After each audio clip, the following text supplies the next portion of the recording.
I used to believe trust was something you gave without question. That people, by default, were good, that they deserved the benefit of the doubt until they proved otherwise. Innocent until proven guilty, right? That's what they teach you. It's what I told myself for years. But life has a way of kicking those childish notions right out of you. My aunt used to say I was too trusting. That one day, it would cost me. I laughed it off back then, thought she was just being overprotective. She'd shake her head, muttering something about how people would always put themselves first. Turns out, she was right. Trust isn't something you give freely. It's something people earn, and even then, it's conditional. People don't act out of loyalty or kindness. They act out of self-interest. If their goals align with yours, great. You can trust them to a degree. But the second your needs get in their way, that's when you see the truth. Call it cynical. Call it manipulative. I call it survival. And trust me, I learned from the best. My name's Jake. Jacob, if my mother's yelling at me. And right now, I'm doing my best impression of a ghost in the middle of nowhere. Darwin, Northern Australia. A city at the edge of the world. A place where people come to disappear. It's hot, unrelenting, and indifferent. A perfect hiding spot for someone like me. 3 years. That's how long I've been here. 3 years since I walked away from my old life. Since I bought a one-way Qantas ticket, stuffed $500 in my pocket, and vanished. Why? Well, let's go back a bit. 3 years ago, I had it all. A job, a home, and, most importantly, her. Sophie. She wasn't just my fiancée. She was my best friend, my entire world. We did everything together. There was never a time I imagined a future without her in it. We met at work. Well, my work. I was a tram driver in Melbourne. She had an admin job at some faceless company that imported cheap plastic junk from China. The kind of stuff that fills Happy Meals and show bags at carnivals. The day we met, it was one of those classic Melbourne mornings. Overcast. Pouring rain. The kind of cold that seeps through your clothes and sticks to your bones. It was peak hour, and my tram was packed. Standing room only, people wedged in like sardines, grumbling as they pressed against each other, trying not to make eye contact. I wasn't in the mood for it. Couldn't tell you why. I don't remember now. But that morning, something about watching people scramble to squeeze in, watching the unlucky ones left behind at every stop, soaked and frustrated, put me in a better mood. Maybe I was just bitter. Maybe I liked seeing proof that life was unfair to everyone, not just me. And then I saw her. Now, I've never been the type to believe in love at first sight. Still don't, if I'm being honest. But there was something about her that caught me off guard. Something different. She wasn't tall. Maybe 5'3", 5'4" at most. Long brown hair, soaked from the rain and clinging to her face. Big brown eyes. A small, upturned nose that crinkled slightly when she frowned. She had that kind of quiet beauty. The kind you don't notice at first, but once you do, you can't look away. She was standing at the edge of the platform, trying to board. But every time she took a step forward, someone pushed past her. She wasn't exactly the type to shove back. She just stood there, biting her lip, waiting for a chance that wasn't coming. I don't know why I did it. I'd never done anything like it before. But I caught her gaze, held it. Then, without thinking, I pointed at her. And then at the empty seat beside me in the driver's cab. She tilted her head, confused. I gestured again, and this time, she hesitated before stepping forward. I stood, opened the door to the front cabin, forcing passengers to shuffle back. There were some groans, a few muttered complaints, but I didn't care. And then, just like that, she was inside. Safe. Dry. Sitting next to me in the cab while the rain kept hammering down outside. We started talking. Nothing deep, just casual conversation. Where she worked. What she did. The usual small talk. But something about the way she spoke, the way she smiled. It hooked me. It felt easy, natural. Like we'd known each other for years instead of minutes. Then, as I reached the last stop, she let out a quiet laugh, almost embarrassed. I was supposed to get off 10 minutes ago, she admitted. I just didn't want to. That's when I knew. This wasn't just a chance meeting. It wasn't just a conversation with a stranger. It was the beginning of something. And at the time, I thought it was the best thing that had ever happened to me. I was wrong. Because looking back now, I realize that moment, the second she stepped onto that tram, was the moment everything started to fall apart. I know an opportunity when I see one. So, as Sophie stood to leave, I took my shot. Maybe we should do this again sometime, I said casually, like I wasn't holding my breath for her answer. She paused, then smiled. Yeah, I'd like that. Bad mood? What bad mood? Coffee turned into dinner. Dinner turned into weekends together. 6 months later, she moved into my apartment, despite her parents' disapproval. At 26, she was younger than me, but she was everything I wanted. Sharp-witted, gorgeous, and confident. Even better, my family loved her. Maybe a little too much, as I would later learn. Her family was in Adelaide. I met her parents once, but I had seen her younger sister, Emily, a few times when she visited. Emily was quiet, hard to read. Looking back, I should have paid more attention. At the time, I was too busy being happy. Now, let's set the stage. I come from a big family, 4 younger brothers. At 32, I was the oldest. James was 26, Jason 24, Tom 21, and Tim, the youngest, just 14. They lived with my parents in Hobart. We were tight-knit, full of quick wit, sarcasm, and a deep love for practical jokes. As the eldest, I took my role as chief mischief maker very seriously. Which brings me to what should have been one of the best trips of my life. A long-planned family reunion, a 2-week luxury houseboat rental on the Murray River. The boat was massive, each cabin boasting a queen-size bed. After some thought, I decided to invite Sophie. I didn't tell my family. In fact, I had barely mentioned her at all. The last thing I wanted was a flood of questions. Besides, I figured it'd be more fun to surprise them. When I finally broke the news to Sophie, she responded in a way I hadn't quite expected, with what can only be described as an all-night celebration of the, physical variety. The trip itself was incredible. Sun-drenched days, easy laughter, long conversations. Sophie fit right in, charming my parents, joking with my brothers, effortlessly blending into my world. My dad pulled me aside one evening, his expression serious. "She's a keeper, son," he said. "Treat her like a queen." I sometimes wonder if anyone ever gave Sophie similar advice. Not that it would have mattered. At the time, I was just happy. Maybe a little too happy. Because looking back, I should have noticed the way she got along with my brothers. The long walks she took with them. The quiet conversations when she thought I wasn't paying attention. I shrugged it off. I was just glad she fit in. I even took it as a sign, a reason to ask her to move in with me. Though, being a guy, I didn't officially ask until weeks after it had already happened. A year later, 18 months after we first met, I found myself at another family gathering, this time at my parents' house. It was the night I planned to propose. An hour before dinner, I pulled my mother aside and showed her the ring. I expected excitement, maybe happy tears. Instead, her first reaction wasn't joy. It was sadness.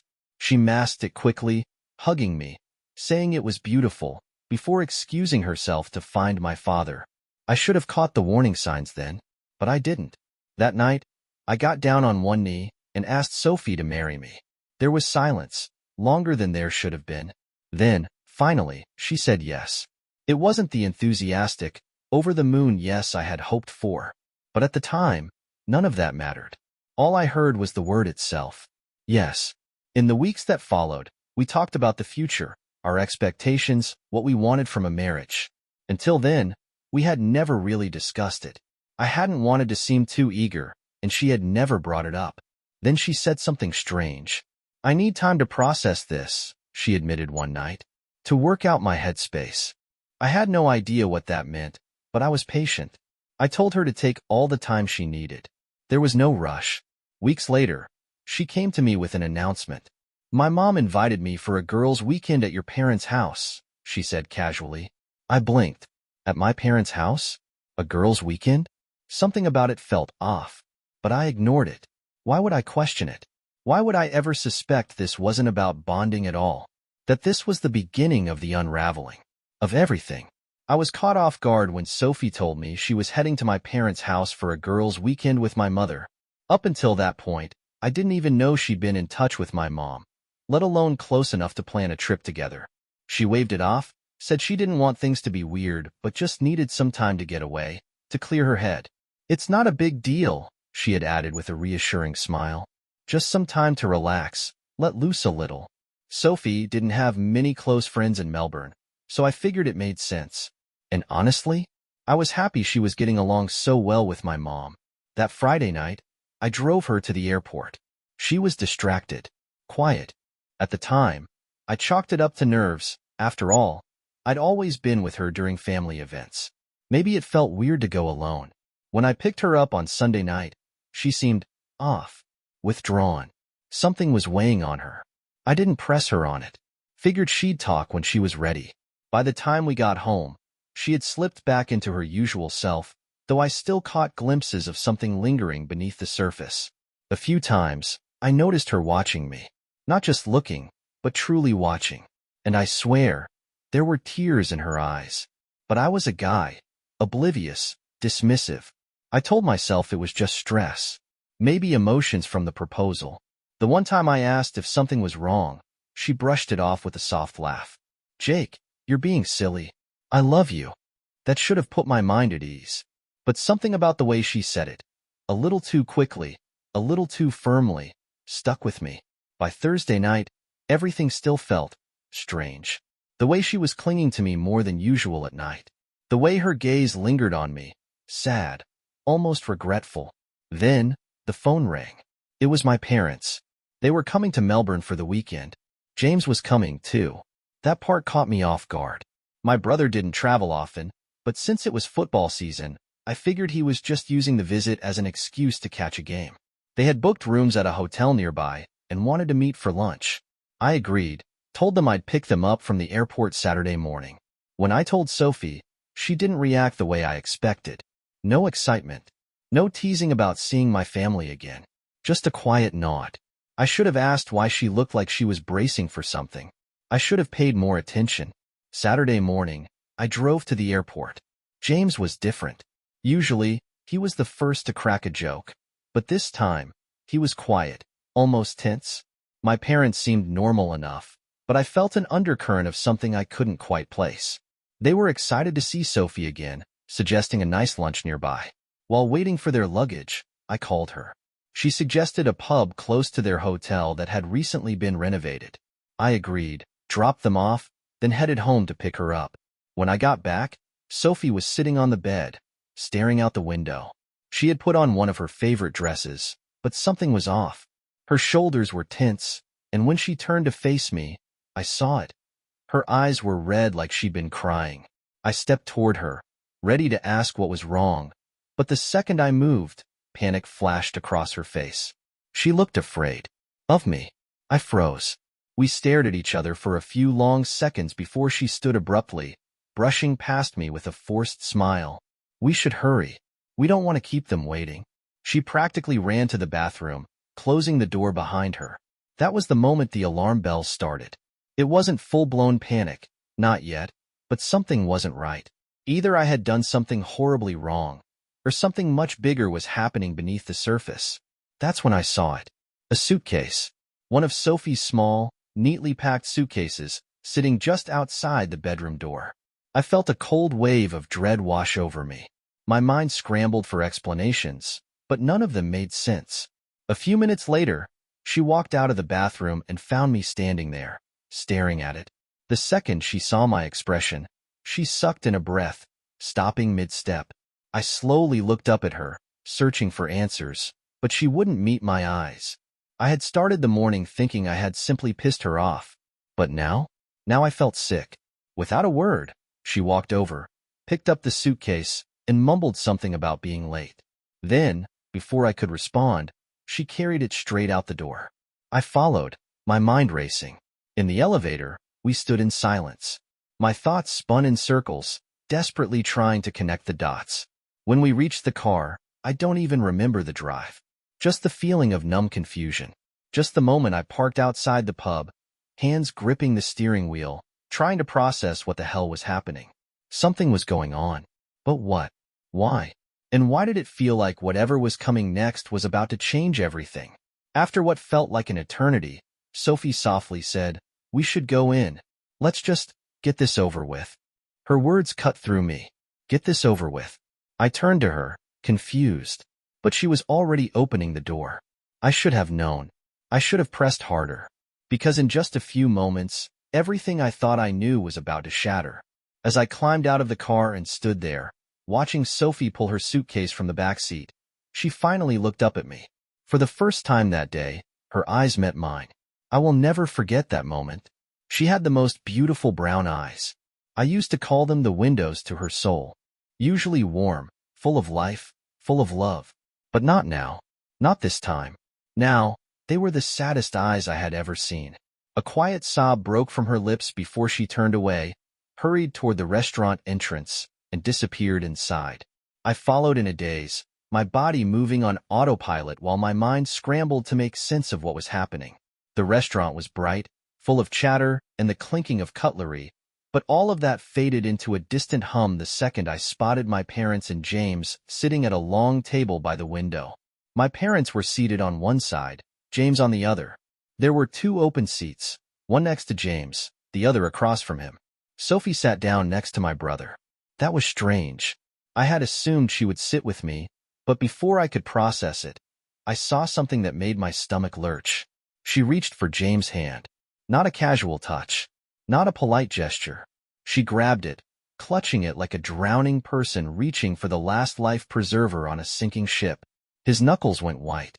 I blinked, convinced I was seeing things. But when I glanced at my parents, they weren't looking at me. They were looking at Sophie's hand wrapped tightly around James.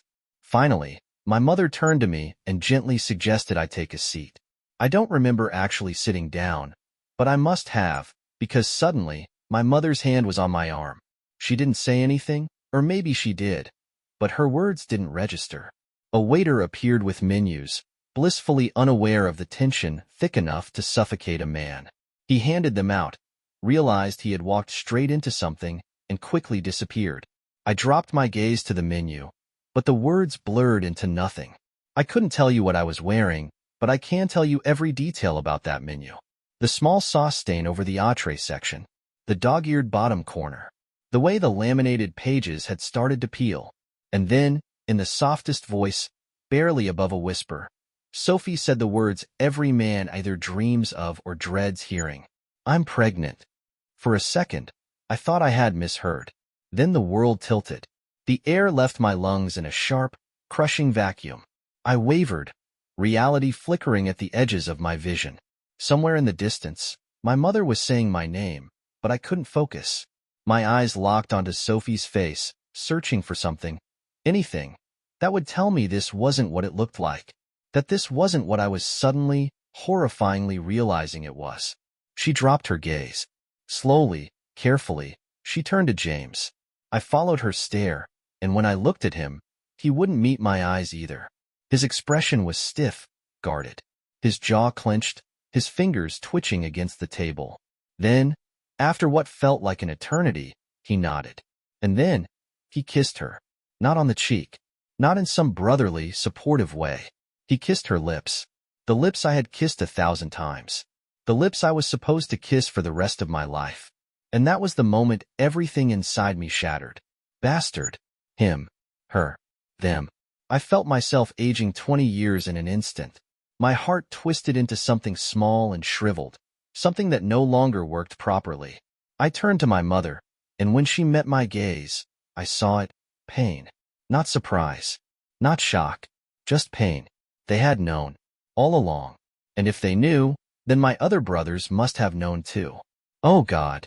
My father spoke, his voice deep and firm, but the words barely registered.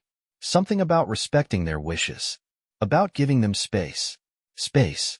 Space? I let out a small, bitter laugh. Oh, I could give them space. I would give them space. Because suddenly, I knew exactly what I needed to do. I stood up too fast. My vision swam. My blood pressure tanked, and the room tilted violently. My mother gripped my arm. My father rose from his seat, alarm flashing across his face. I didn't care. I didn't care about any of them. I looked at Sophie. She cringed. I looked at James. There was fear in his eyes. I looked at them both, and for the first time, I truly saw them for what they were. I turned and ran. Literally. I sprinted out of the restaurant, out into the street, my legs moving on instinct. A taxi pulled up at the curb. I didn't hesitate. I threw my hand up. It stopped. I climbed in, breathless, hands shaking. The driver turned to me, waiting. The airport, I rasped. 40 minutes later, I was standing at the departures terminal, staring at the list of flights. Space. How much space did they need? Sydney? Not far enough. Adelaide? No. Too close to Sophie's family. Perth? Still not enough. Brisbane? No. Cairns? Beach? Sand? No thanks. Then I saw it. Darwin. The edge of the world. Perfect. No family. No friends. 4 hours of flying time. The flight departed in 2 hours. Perfect. 30 minutes later, I had my ticket. $500 worth of escape. My phone wouldn't stop buzzing. Calls. Messages. Maybe from my parents, maybe from James, maybe even from her. I didn't care. I had nothing to say to any of them. A kid sitting across from me at the terminal was staring, restless, clearly bored. His mom was scrolling through her phone, oblivious. Without thinking, I handed him my iPhone. Pac-Man should keep him happy for a while. The calls? Not my problem anymore. No luggage. No ties. No past. Darwin. The end of the world. I don't remember much about that flight, just staring blankly at the seat in front of me, hearing the drone of the engines, feeling the numbness creep in like a slow-acting poison. The reality of it all didn't sink in right away. It didn't feel real. But she was gone. They were gone. By the time I landed in Darwin, I had already decided I wouldn't touch our money. We had joint accounts. Everything was structured. Salary split into bills, savings, a future that no longer existed. A wedding fund, money for a house, even a college fund for kids we would never have. But touching that money? That would mean acknowledging her. Acknowledging what had happened. I wasn't ready for that. I wanted to disappear completely. At first, I drank in bars. It was easier that way. Somewhere with noise, people, distractions. I even landed a job by accident, some shitty labor gig that barely paid the bills. They didn't care how drunk I was as long as I showed up. So I showed up. Barely. But eventually, I stopped going out. Bars were full of couples, full of reminders. The happy ones, the ones who still had what I lost, made me sick. I hated them. I hated the ones who kissed over their drinks, the ones who whispered to each other like no one else in the world existed. I didn't know what I wanted to do about it, but I wanted to do something. Instead, I stayed home, drank alone. It was cheaper, and there was no one there to remind me of what I had lost. I was lying on my bed, caught between the fog of drunk lucid and just plain drunk. The ceiling fan spun slowly above me, casting long, lazy shadows across the walls. My latest bottle was empty, but I wasn't sure when that had happened. I didn't care.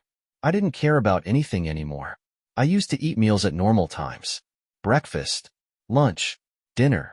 Now, I ate whatever was there, whenever I remembered, which wasn't often. Time blurred. I don't know if I was asleep or awake when I heard her voice. Soft, distant. At first, I thought it was in my head, just another cruel trick of my subconscious. But something about it pulled me out of the haze, made me strain to listen. It sounded concerned. My pulse spiked. My breath caught. I waited. Nothing. Silence. I let out a slow breath and snickered to myself. Of course, she wasn't here. Why would she be? She had already proven she didn't care about me. Not when it mattered. Not when it counted. But the mind is a funny thing. In the weeks and months that followed my escape, I swore I saw her sometimes. Swore I heard her laugh in a crowd. My head would snap around, heart hammering, caught in the brutal limbo of wanting it to be her and hoping to God it wasn't. Sometimes I saw a woman with her hair, her walk, and for a split second, I would panic, run, or stand there and let it happen. I never knew the answer. I lay back, eyes unfocused, and let my thoughts drift. Would I ever forget her? Was that even possible? Did I want to? Pain was all I had left now. It was the only thing keeping me going. If I let that go, what would be left? Before Sophie, I had been just existing. After Sophie, I was existing again. Full circle. At some point, I must have passed out. When I woke up, It was still dark. 4 a.m. Almost time for work. Breakfast? Didn't matter. Food was an afterthought now, just like everything else. I dragged myself up, forced my body to move. Just another day.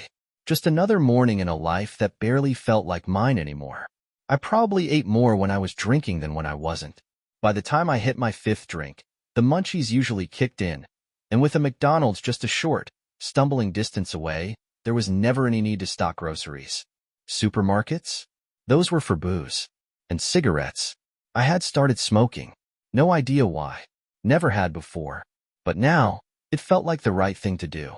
Another habit, another way to pass the time. A quick shower. Not that it mattered. The humidity made sure I'd be drenched in sweat the second I stepped outside. Within 2 miles, the distance I walked every morning to work, I'd smell like shit anyway. Once, a hot shower had woken me up, got me ready to face the day. Now, being awake wasn't the problem. 10 minutes into my walk, I reached the supermarket. One of those 24-hour places just off the highway. Booze stocked in bulk. 1 liter of bourbon for $50? Bargain. One for the walk to work, one for the way home. I remembered something about an inspection today. My boss had mumbled something about it. Just in case, I grabbed 2 liters of Pepsi. It would stretch the bourbon, and if anyone asked, I could pretend it wasn't straight. As I rummaged through my wallet, my fingers brushed over an old credit card, the joint account. I should have thrown it out by now, but like the one photograph I still carried, it kept my anger alive. Double-bagging my purchase, I stepped out of the store. 4:45 a.m. 15 minutes before work. Plenty of time. Decision made. I cracked open the bourbon and took a long gulp. By the time I reached work, the buzz was back.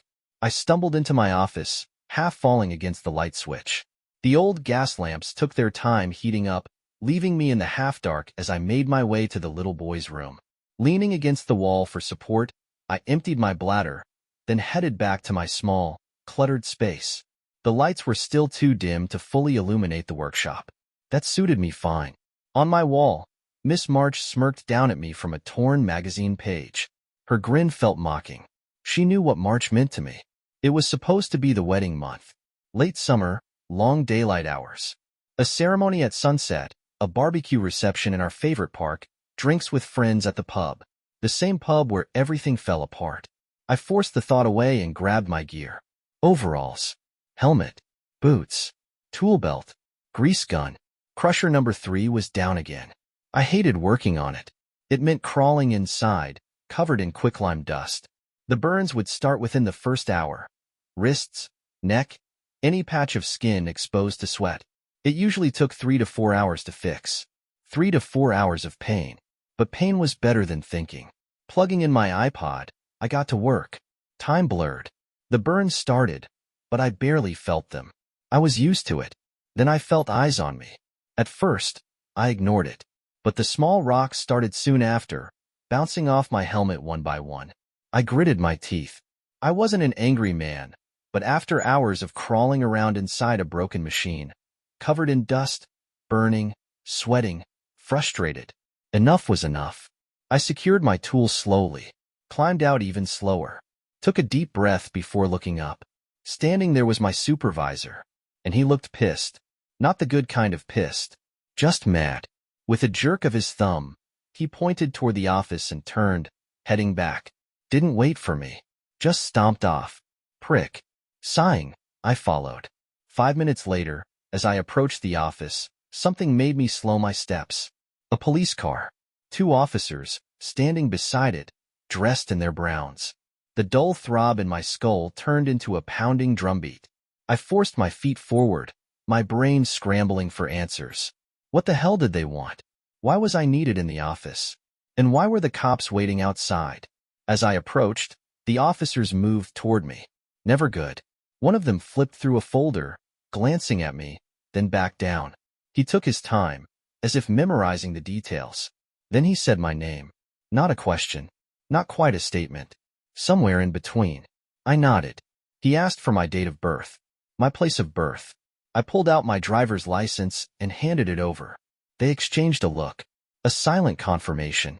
Then one of them asked, "Did you know there's a missing persons report filed for you?" My stomach dropped. 4.5 years. Why now? Then I remembered last night. The voice I thought I'd heard. A sick feeling spread through me. That same childhood dread from getting called into the principal's office, knowing you were about to get busted. I forced a smile. Told them I was fine. Answered a few basic questions. One of them gave me an easy smile. Nice to have a positive outcome for a change. I didn't smile back. Because if the cops were looking for me, it meant someone else was too. Someone I didn't want to talk to. Inside, my boss was on the phone. I waited until he finished. I quit. He snorted. Yeah? You'll get your last paycheck when I feel like it. No sick pay. No annual leave. No notice. No payout. Didn't care. I turned and walked out. At my locker, I wasn't there to pack my stuff. Just to grab the only thing that mattered. The bourbon. I opened the fridge for the Pepsi. Half gone. Some bastard had helped themselves. Slammed the fridge door shut. Screw it. I changed my boots, my overalls, threw everything into my locker. A mechanic leaned against the wall, watching. He said nothing as I grabbed the bottle by the neck and took a long drink. I didn't speak either. Just walked past him, straight out the door. No plan. Just away. First stop, my room. A few shirts. My iPad. A backpack. That was my entire life now. As I walked, I let my mind drift. Where next? Queensland mines? Western Australia? Oil rigs? Gas fields? Maybe Bali. Sunday sand. A place where nobody knew me. Just gone. One foot in front of the other. Then I saw it. A rental car. Parked in front of my apartment. Brand new. My heart hammered. Then I saw them. My parents. James. And Sophie. She looked good. Too good. Like time had softened her, while it had wrecked me. And in her arms, a baby. My breath hitched. My feet refused to move. She turned. Our eyes met. Panic flickered across her face. She turned to James, said something fast, something I couldn't hear. By the time they turned back, I was gone. I ran. Didn't think. Just ran. Straight across the road, into the McDonald's parking lot. My hands were shaking. My backpack gone.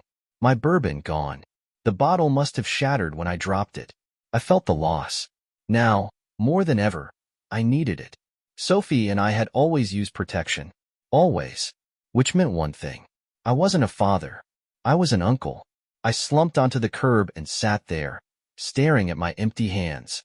Darkness settled over the city. Hours passed. People came and went. Families. Kids. Happy people. I focused on an elderly couple getting out of their car. The man walked around, opened the door for her, helped her out. Then they kissed. Slow. Familiar. Like it was a routine, something ingrained into their existence. And I hated them for it. Hated them without even knowing them. How many lies had built the foundation of their relationship? What secrets had they buried over the years? How many betrayals had been forgiven? I had no job, money in the bank, but for how long? And the real question, did I dare go back for my stuff? Going back meant seeing them. And if I saw them, I had no idea what I would do. Or worse, what I would say. Because I wasn't sure what I felt anymore. Anger? Resentment? Sophie had destroyed me. James had betrayed me. And as much as I wanted to keep running, I wasn't sure if I ever truly could. Anger sat like a fire in my gut. It burned through my exhaustion, through my grief, through the endless haze I had been drowning in for the last 4 years. How dare they come back? They had told me to give them space. And now here they were, invading mine. Bastards. One thing I hated about my parents was their endless need to remind me to see things from the other person's perspective. I wasn't interested in their perspective. I didn't care about their reasons. But I couldn't stop myself from wondering, why now? Why all of them? What had changed after all this time? I shook the thoughts away. I wasn't going to let them stop me from getting my things. It was all I had left. Everything else was back in Melbourne, buried under a life I no longer lived. I forced myself to stand, forced myself to start walking. I kept my eyes open, scanning the parking lot, the door to my room. No sign of them. Still, I waited in the shadows for a few minutes, just to be sure. The rental car was still parked outside, but the area was quiet. No movement. Almost guiltily, I slipped toward my front door, pausing, listening. No sound. No light from under the door. Summoning what little courage I had left, I turned the key. The handle was cheap, just a pull latch, no resistance. I eased the door open to darkness. Stepping inside, I quietly shut the door behind me.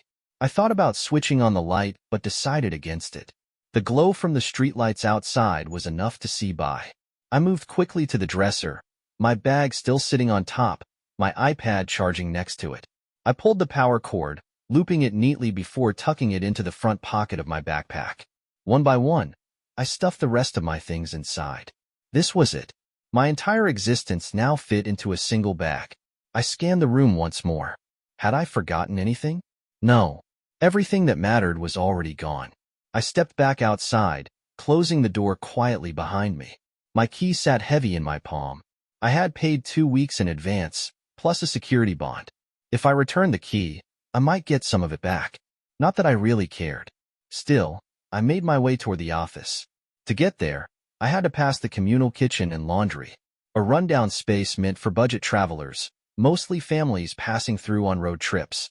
As I walked past the open door, I glanced inside and stopped. My hands clenched into fists.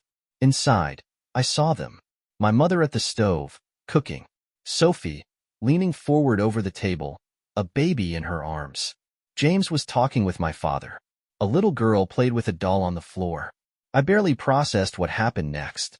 Without thinking, I turned and swung. My fist slammed into the wall. Cheap plaster doesn't hold up against a fist.